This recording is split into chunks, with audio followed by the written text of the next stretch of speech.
কথায় আছে না যে রাঁধে সে চুলও বাঁধে। আলহামদুলিল্লাহ আমি চুলও বাঁধতে জানি, রাঁধতে জানি।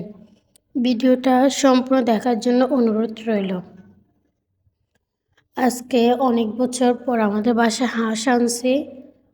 কারণ হচ্ছে আমি হাঁস খাই না, তাই বাসায় আমার জন্য কেউ আনতেও পারে না। তাই আমি সেদিন নিজে যাই হাঁসটা নিয়ে আসি। নিয়ে আসার পরে আমি তো হাঁস মুরগি কোনোদিনও কাটি নাই। তো কাটতে যেয়ে আমার যে অসুবিধা হয়েছে তার মধ্যে মিমিরা এদিক ওদিক এক বাঁ হাত দিচ্ছে, একবার বাঁ হাত দিচ্ছে, একবার পা দিচ্ছে, একবার মাথা দিচ্ছে, এই অবস্থা। মিমিদের জন্য আমার মানে কোনো কাজই ইজি হয় না। অল্প সময়ের কাজে অনেক লেট হয়ে যায়।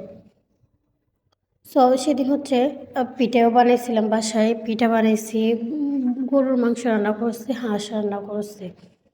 কারণ পিঠা বানাইলে আমাদের বাসায় যে অল্প পিঠা বানাবে এমন না, অনেক পিঠা বানাতে হয়, আত্মীয়স্বজন সবাইকে দিতে হয়। তাই তো আমি নিজের হাতে সব কাজ করছি।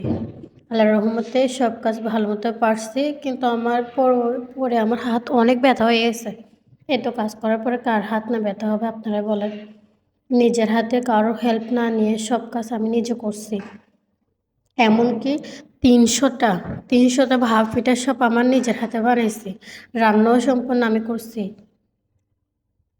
তো হচ্ছে এরকম করে মিক্স করে ভাইয়েরা বলছে এরকম মিক্স করে রান্না করার জন্য। তো আমি মিক্স করে মাংসগুলো বসায় দিলাম।